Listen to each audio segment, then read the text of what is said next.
Tuhan di daerah AIS BSD Kabupaten Tangerang, dan berjumpa. Selamat sore Pak Pendeta. Selamat sore Om Sam. Senang jumpa dengan pendeta siapa?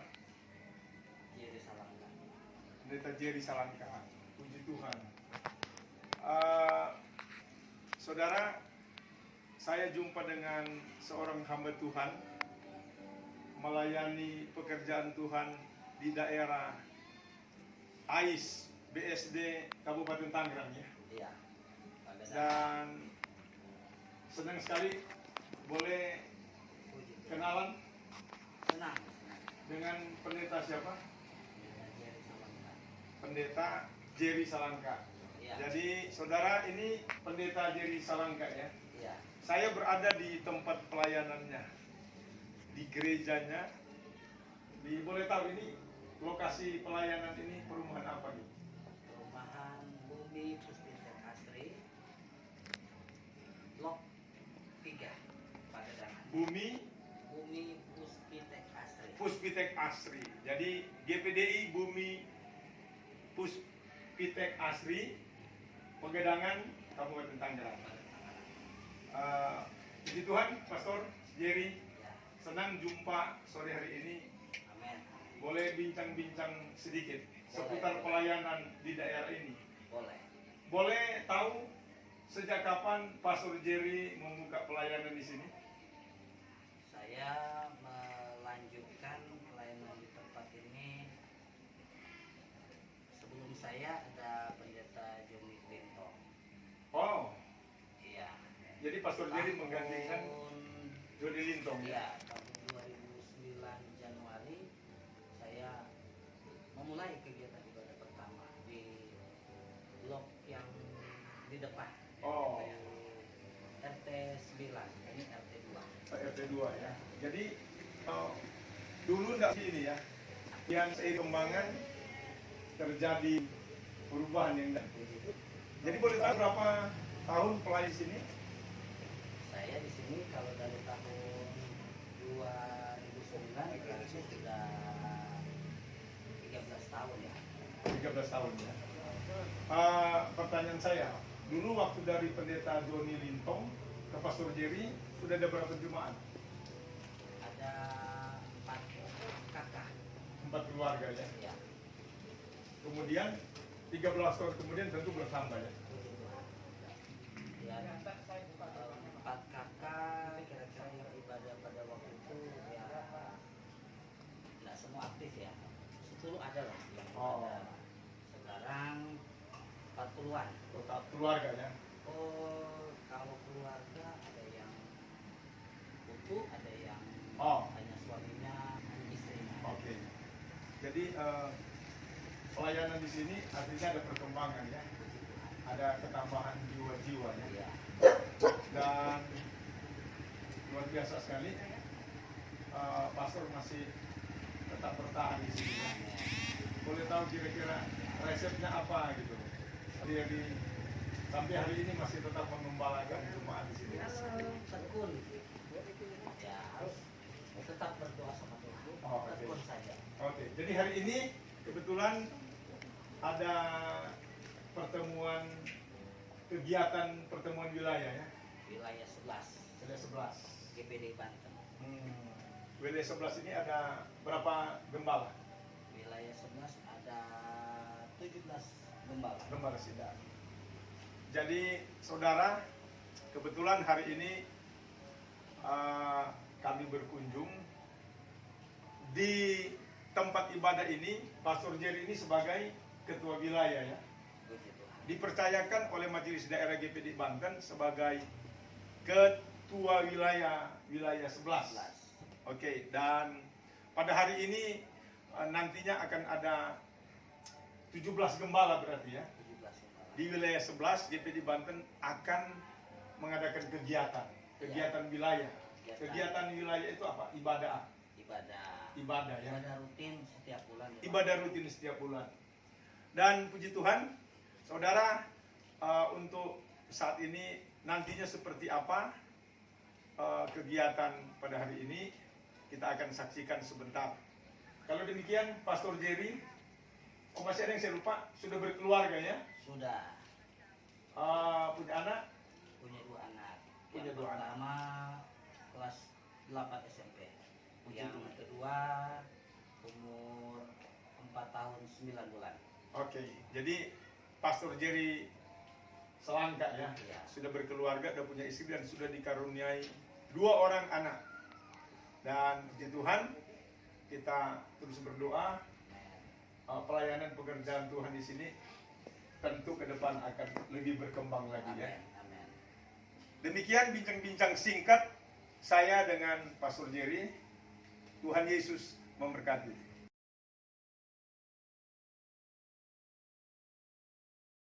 Biasa besar dalam kehidupan kita, maka kita semua ada pada saat ini. Kita mau katakan kepada Tuhan bukan karena kita kuat, kita mau katakan bukan karena kita pandai menjaga diri atau kita gagah, tapi semua ini karena kemurahan dan kebaikan Tuhan. Tuhan itu dahsyat dan luar biasa. Karena itu mari kita mau siapkan hati kita.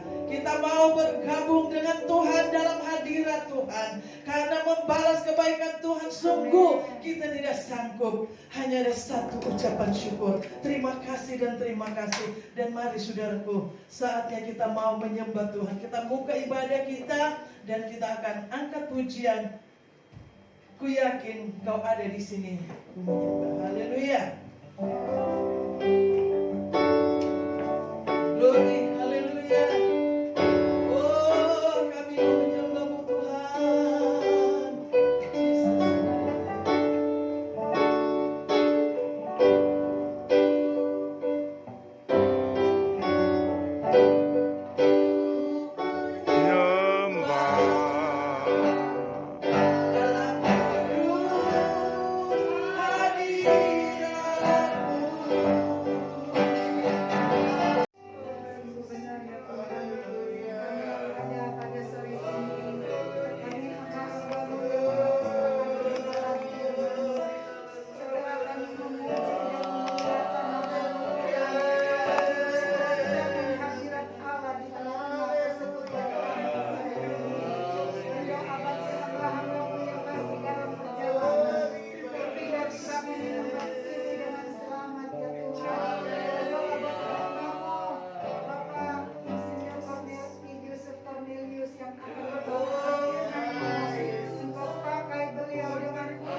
semua Tuhan di dalam melayani Engkau.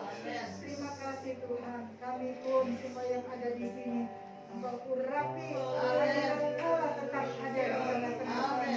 Hingga selesainya kami merasakan berkat-berkat Allah di tengah. Terima kasih Bapa, kami mau menerima firman-Mu dengan bersyukur di dalam nama Tuhan Yesus Kristus. Haleluya. Amin. Ya, mari kita belajar firman Tuhan bersama, karena firman Tuhan itu sangat penting bagi kehidupan kita. Dan kita akan kaya dengan rahasia firman Tuhan kalau kita mendapatkannya lalu kita bagikan. Demikian juga sesama hamba Tuhan, Bapak Gembala-Gembala, Ibu Gembala. Jadi kali ini saya yang akan membagikan bagi Bapak Ibu sekalian. Bukan berarti saya sudah bisa melakukan semua yang saya sampaikan. Seperti firman Tuhan katakan, firman Tuhan adalah pedang yang bermata dua, ya, sekaligus kita sampaikan dan juga untuk diri kita juga. Baik, kita akan mengambil tema yang khusus pada hari ini, yaitu tindakan kasih. Kita akan mulai dengan satu ayat, 1 Yohanes 4 ayat 16 dulu. Kalau boleh saya mengundang kita berdiri hanya untuk ayat yang pertama ini saja.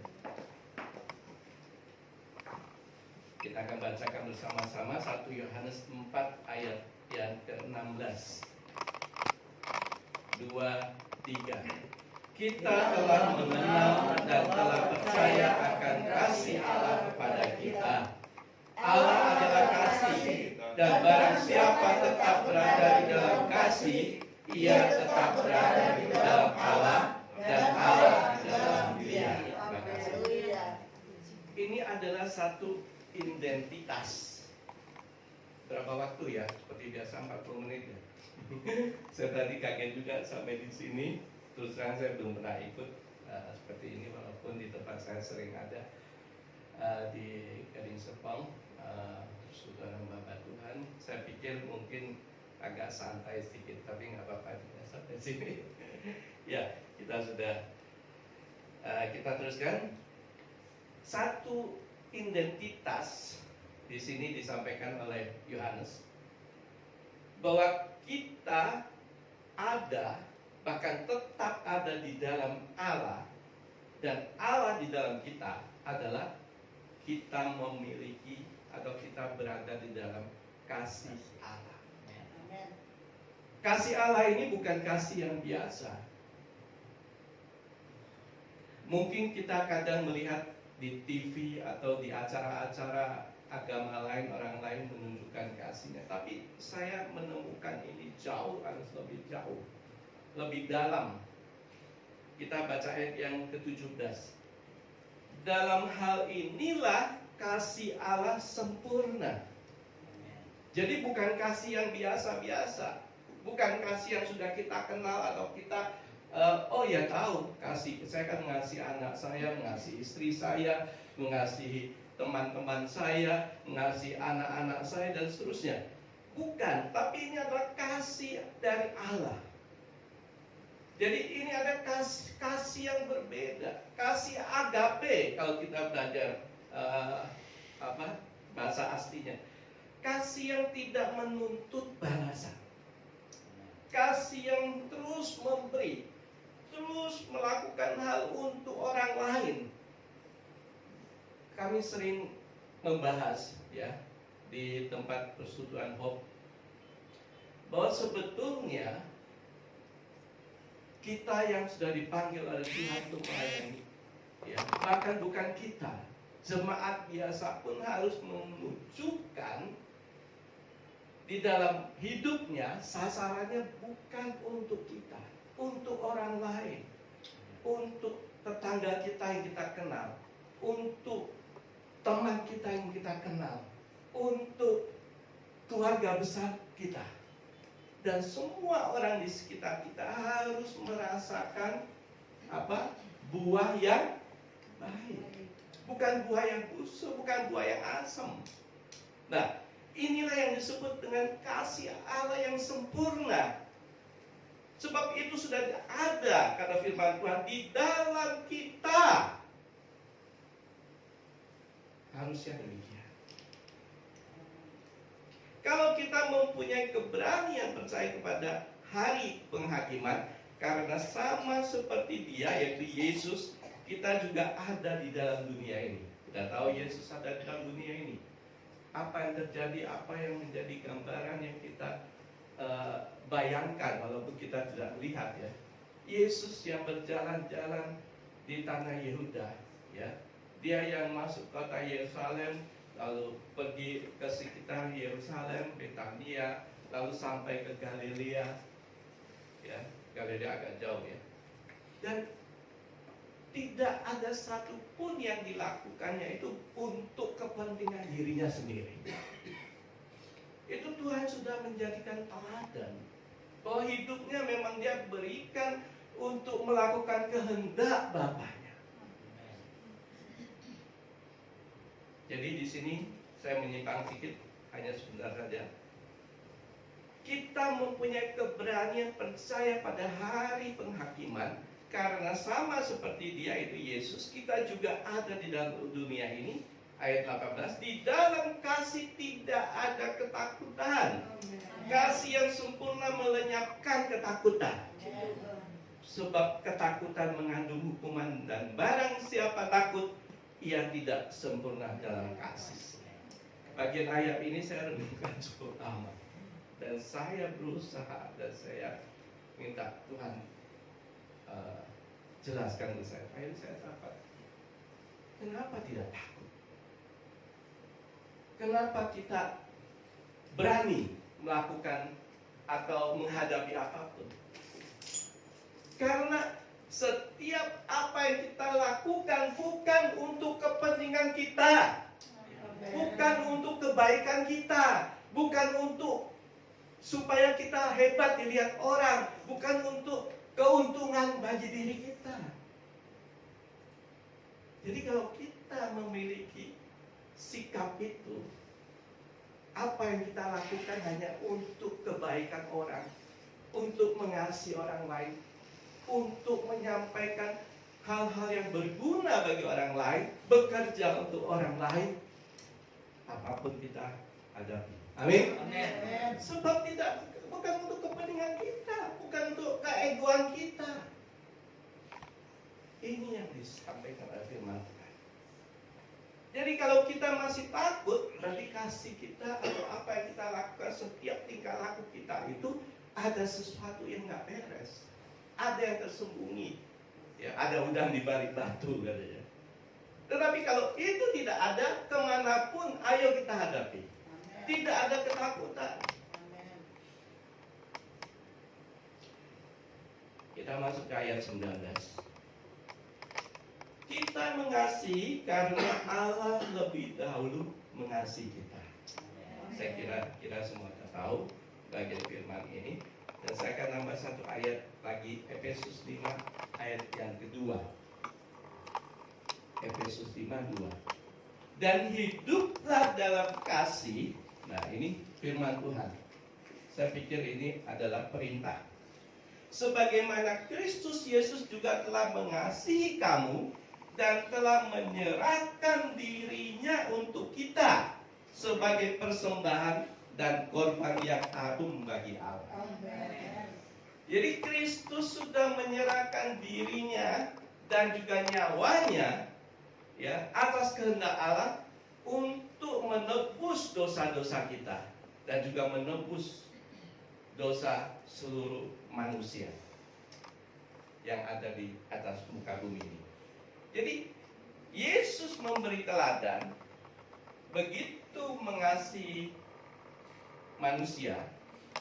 Dan sore hari ini saya percaya kepada saudara dan saya, kalau kita boleh merenungkan bagaimana kasih Tuhan yang sangat besar, ya, seharusnya kita binasa, ada Dia menggantikan kita. Dia mau menyerahkan seluruh hidupnya dan akhirnya taat sampai mati di atas kayu salib sebagai persembahan dan korban yang agung bagi Allah. Amin.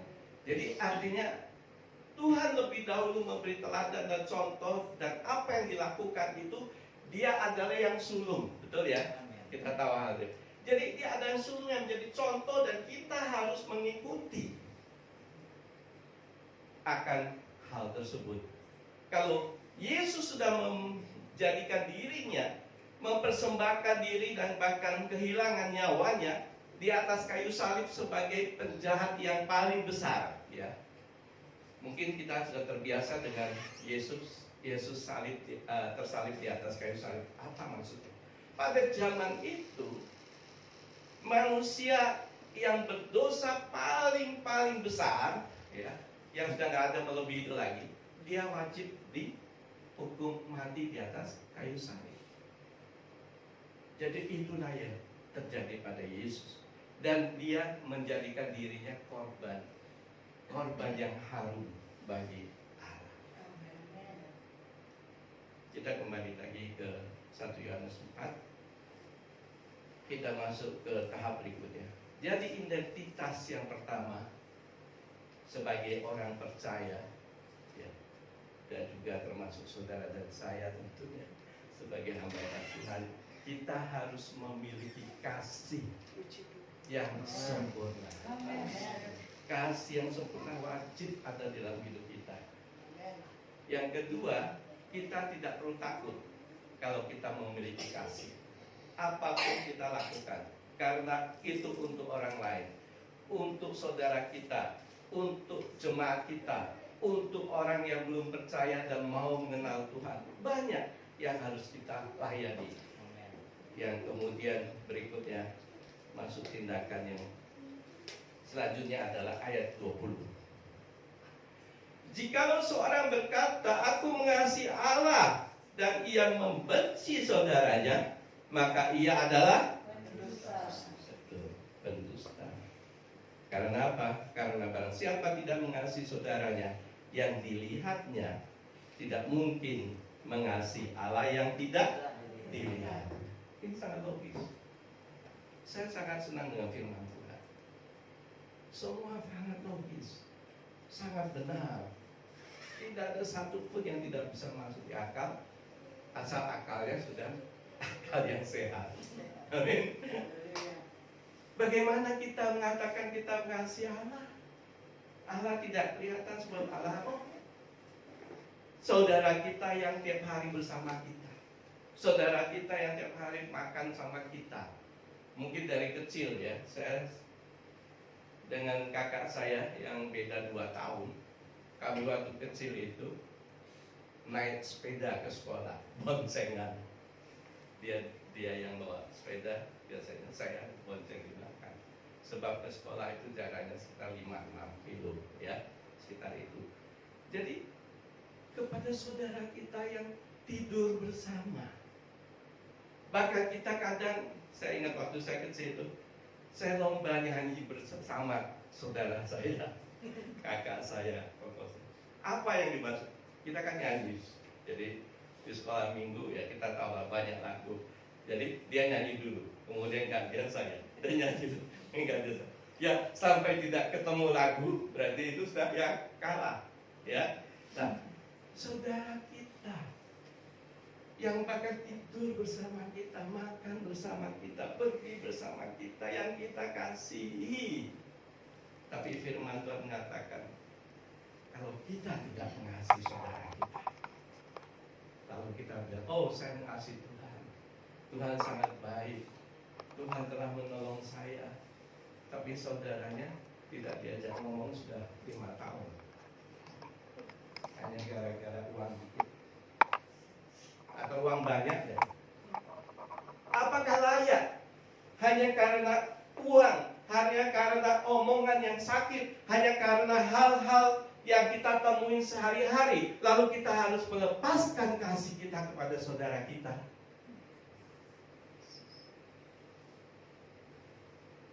Mari kita perhatikan. Tidak harusnya kita hitung-hitungan dengan saudara kita. Saudara kita yang kita kasih dari kecil, hanya karena beberapa kesalahan lalu kita katakan, oh dia tidak baik, dia tidak benar, dan saya sudah lama tidak berbicara pada dia, dan itu kita bangga. Lalu kasih yang sempurna harusnya ada di dalam hati kita, di dalam diri kita yang kita praktekkan. Kasih itu jauh lebih besar dari persoalan yang kita hadapi. Lah kalau kita tidak bersinggungan dengan saudara kita, saya malah lucu. Kenapa? Saya sering kasih perumpamaan. Kalau dulu ada naik becak, sekarang ganti ya. Becak udah nggak ada, ganti ojek. Apakah kita akan bertengkar atau bersinggungan sama tukang ojek? Saya kira enggak. Kalau tukang ojeknya ugal-ugalan, ya kita tinggal berhenti, ya kita kasih uang selesai. Tapi saudara yang bersama kita, kalau kita bersinggungan itu wajar. Dan kita harus memiliki pengertian bahwa kalau Tuhan mengasihi kita, Tuhan memberi kasih kita yang sempurna, maka kita harus dan wajib mengampuni dia dan tetap mengasihi dia. Amin. Dan ayat 21, perintah ini kita terima dari dia, barang siapa mengasihi Allah, ia harus juga mengasihi saudaranya. Sekarang bagaimana saudara seiman? Bagaimana saudara segereja? Bagaimana saudara sepelayanan? Bagaimana saudara sewilayah? Oh, Di mana kasih kita yang sempurna? Hanya karena urusan organisasi sudah mulai ya bersinggungan. Nah, apa sebenarnya bersinggungan? Tapi memaafkan itu yang penting. Bersinggungan itu tidak masalah. Lucu juga kalau kita tidak bersinggungan dengan orang-orang yang setiap hari bersama dengan kita. Itu pasti akan terjadi. Tetapi memaafkan itu yang penting.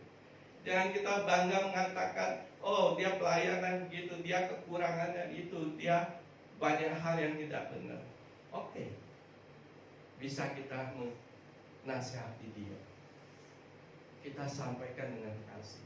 Tetapi saudara tidak boleh tidak memaafkan dia. Saudara tidak boleh memutuskan hubungan dengan dia. Sebab kasih Allah yang sempurna itu harus dipraktekkan di antara kita semua. Saudara yang mengasihi, yang kita kasihi, ada satu ayat ya, saya akan baca dengan satu ayat. Matius 7 ayat 3. Saya kira kita semua apa? Mengapakah engkau melihat selumbar di mata saudaramu, sedangkan balok di dalam matamu tidak engkau ketahui? Ya. Bagaimanakah engkau dapat berkata kepada saudaramu, biarlah aku mengeluarkan selumbar itu dari matamu, padahal ada balok di dalam matamu? Itu sifat manusia.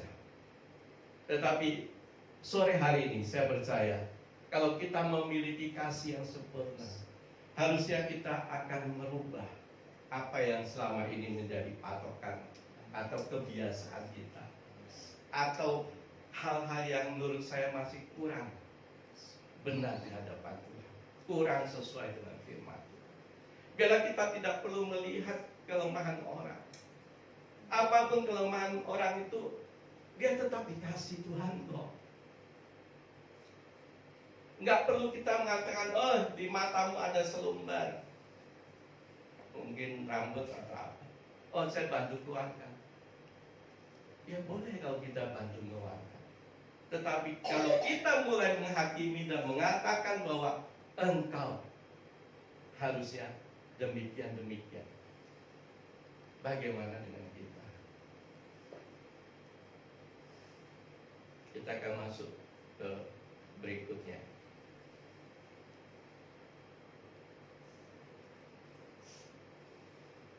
Efesus pasal 5 ayat yang ke-22. Ini yang lebih penting. Ini yang sangat penting. Efesus 5 ayat 22, kita baca dulu sampai ayat yang ke-24. Judul perikop ini adalah kasih Kristus adalah dasar hidup suami istri. Saya pikir bagian ini sangat penting bagi kita. Ya, juga mungkin kita bisa menghadapi konsultasi, dan saat-saat ini banyak kejadian, ya bahkan saya harus katakan saudara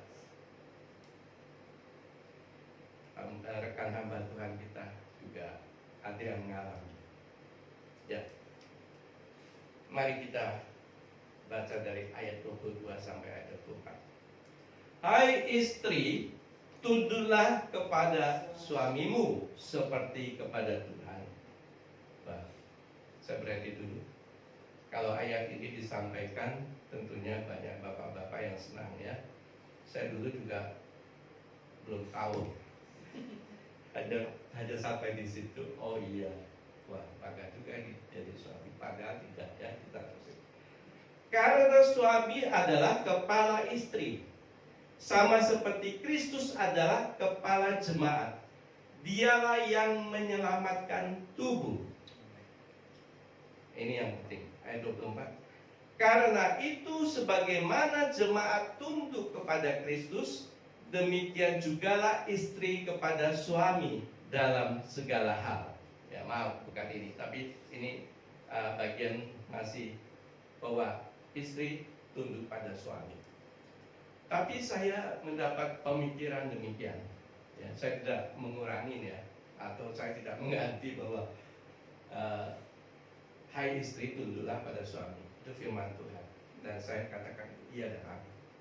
Tetapi waktu ini disampaikan, itu adalah kejadian atau budaya keadaan saat itu adalah di mana seorang istri banyak di dalam rumah, ya kita tahu, atau mengerjakan pekerjaan rumah, atau kurang memiliki sosialisasi untuk pergi keluar, ya.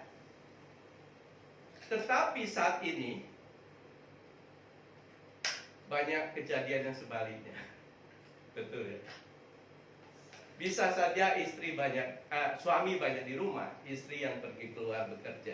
Nah, karena itu saya ingin menyampaikan bahwa dalam hal ini, kalau saya pada saat ini, posisi suami istri di hadapan Tuhan sama. Jadi siapa yang lebih mengetahui firman, mereka yang memiliki pengetahuan firman dan lebih mendekatkan diri pada Tuhan, itu bisa menjadi salah satu sebagai kepala. Saya diberkati oleh hamba Tuhan senior yang mengatakan, ada pertanyaan mengatakan, bagaimana kalau suami saya belum mengenal Tuhan? Nah, istri yang sudah mengenal Tuhan bisa mengambil posisi sebagai suami, khususnya untuk hal-hal yang berikut. Ayat 25. Hai suami, kasihilah istrimu sebagaimana Kristus telah mengasihi jemaat. Oh, kita tahu ya, suami-suami harus mengasihi istri. Dan biasanya saya juga bacanya sudah situ, sampai situ, berhenti. Tapi kita coba terus. Dan telah menyerahkan apa? Dirinya baginya. Kristus telah menyerahkan dirinya bagi jemaat, betul? Jadi seorang suami harus menyerahkan dirinya kepada siapa? Istri. Nah, itu yang kadang kita belum sampai. Waktu saya baca itu, Tuhan beri pengertian, wow, siapa yang lebih berat? Istri hanya tunduk kepada suami, tapi suami harus memberikan dirinya. Apa dirinya? Perasaan, sakit hatinya,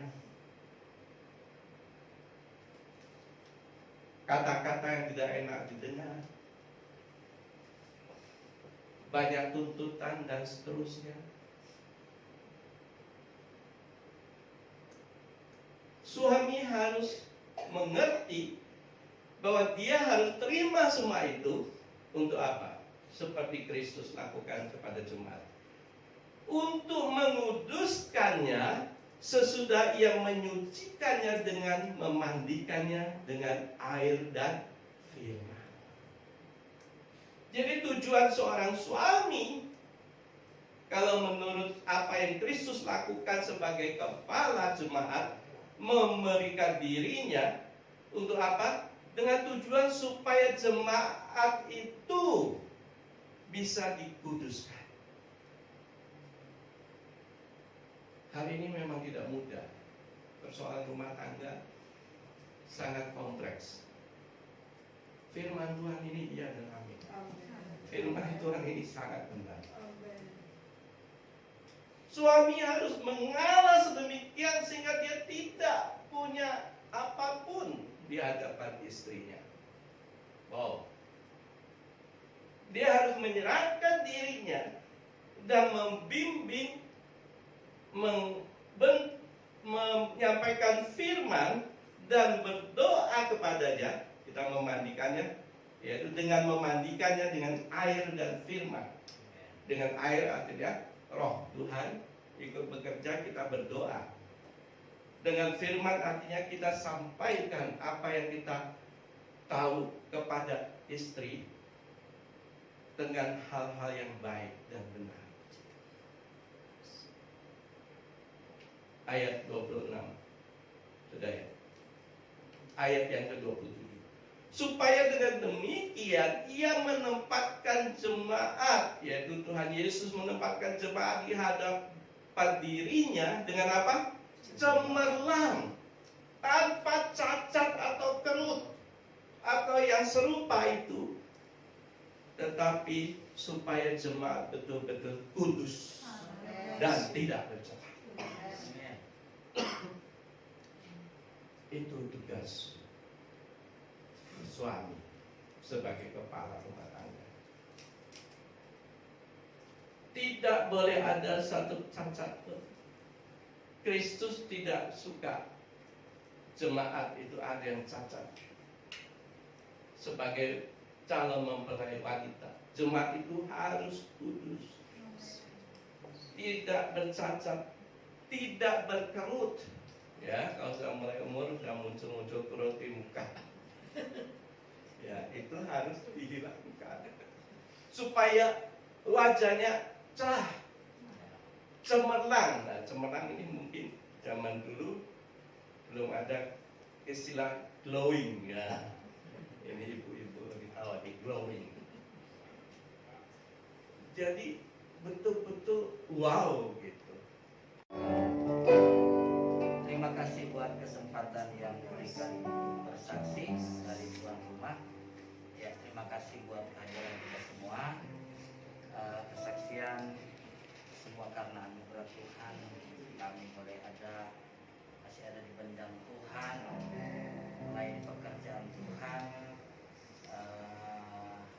Ya, apa namanya?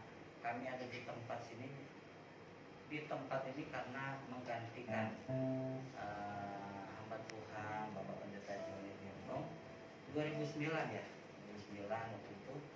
Dan justru tempat yang lama itu lebih besar tempatnya. Tapi saya masih ingat memang Tuhan menjawab apa yang saya doakan. Karena kami dulu waktu di situ kan dari Pendeta Joni kami gratis gitu ya waktu make itu. Dan saya minta 3 hal dari hamba Tuhan ini. Harus ke MD, harus ke RT, harus ke yang punya rumah. Dan itu diiakan ya, puji Tuhan lah, dilayani baik-baik ya. Dan karena ada juga pelayanan yang saya lihat tidak ke RT, akhirnya RT pakai gitu. Dan 3 hal ini kami jalanin, terutama saya ditolong oleh hamba Tuhan dan berjalan dengan baik. Dan kami lagi enak beribadah, tiba-tiba Tuhan Bapak bilang, anak saya mau pakai orang Manado lagi yang mantunya gitu ya. Karena kurang ajar banget orang Manado lagi, dia tahu kapan dia orang Manado. Tapi kami berdoa, saya bilang kalau hanya kami pindah bulan depan juga tidak masalah, tapi kan saya mau buat jemaat. Jadi tolong kasih waktu. Dan singkat cerita, saya cari dana saudara. Ya, saya pernah ke Om Tanti. Tadi kan juga terima kasih semuanya ya. Banyak hal saudara. Dan kami dapat dana 70 juta. Tapi singkat cerita, ada anak suruhan waktu itu dia bilang beli aja yang tempat yang kami pakai waktu itu, kisaran 500 juta. Tapi saya bilang enggak usah lah yang kecil, yang 150. Itu benar Tuhan kasih 150 tanah 150 ya. Dan yang bisa bebas beribadah, karena di sini juga ada 1-2 RT yang tinggal aja rasa-rasa nggak boleh ya, apalagi bikin ibadah. Dan saudara singkat cerita dapatlah tempat ini. Tempat ini saya tidak cari, saya libatkan orang-orang Medan, karena sini banyak orang Medan.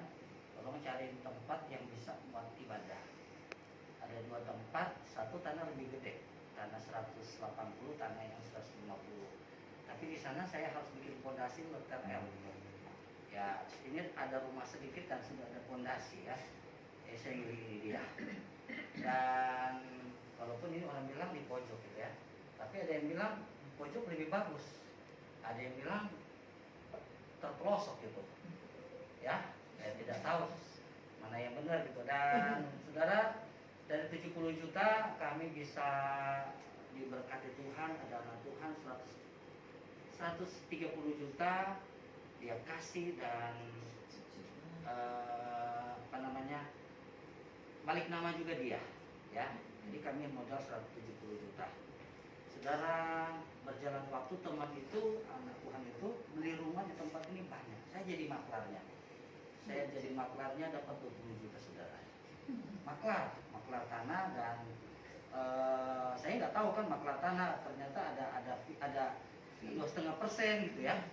Saya bilang jangan kasih saya, kasih aja ke, padahal belum ada panitia. Tapi saya bilang kasih ke panitia gereja.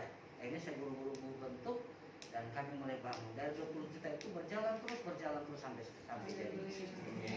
Jadi saya bilang sih kalau pengalaman saya lebih gampang bangun daripada beli. Kalau menurut saya, karena beli kan harus kumpulin sampai gede gitu ya. Kalau cicil kan kita nggak punya gaji kan. Nah, tapi kalau bangun tiba-tiba ada hamba Tuhan, bro saya punya kusen. Ini banyak pemberian barang-barang dari teman-teman gembala yang renov, ada yang ngasih di Ompo di Mukago ngasih genteng gitu ya. Ada pendeta Raymond punya jemaat di Gading Serpong ngasih keramik, ada pendeta Tantarewa punya jemaat ngasih keramik dan pelafon. Jadi banyak hal yang kami tidak duga, yaitu berjalan dengan lancar. Dan yang kedua, kalau kami dipercayakan jadi pengurus wilayah, tadi saya pikir ketua KD Pelnap, karena periode yang lalu saya sekretaris, waktu ketua kami pendeta Stefanus Supat meninggal, langsung di pleno saya jadi ketua. Tapi sedikit ada yang break di KD Pelnap, yang wakil ketua harusnya memang jadi wakil, tapi justru saya sekretaris yang menjadi ketua. Saya pikir jadi polemik, saya mengalah, tetap sekretaris. Saya bilang tahun depan, periode berikut saja. Jadi saya pikir saya nanti akan jadi ketua KDP gitu ya. Tapi dipercaya jadi di wilayah. Ya semua karena anugerah Tuhan. Terima kasih, dukung terus kami dalam doa. Ya bertambah jiwa-jiwa di tempat ini. Kalau di bawah sudah penuh saudara, ibadah di bawah ini. Masalahnya mereka tidak mau pakai balkon di atas itu ya. Dan tidak tahu bagaimana, tapi di pergumulan kami parkirannya karena ada 1 ruang yang ya Tuhan izinkan untuk otak-atik, makanya saya kan gereja besar aja pada tukang parkir gitu ya, mau tidak mau gitu berkorban. Jadi setiap acara hari Minggu saya panggil dia bayar untuk jaga, untuk ngatur kendaraan. Saya bilang hari Minggu, setiap hari Minggu itu harus datang, dan kalau ada momen-momen saya telepon. Jadi ya kira-kira pergumulan kami supaya tanah yang di depan itu Tuhan kasih ya. Tuhan kasih motivasimu jadi tempat parkir. Itu saja, Tuhan Yesus memberkati.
Sore hari ini kami mengucap syukur karena oleh anugerah Tuhan, pertolongan Tuhan, kami dapat berada dalam keadaan yang baik, dalam keadaan yang sehat.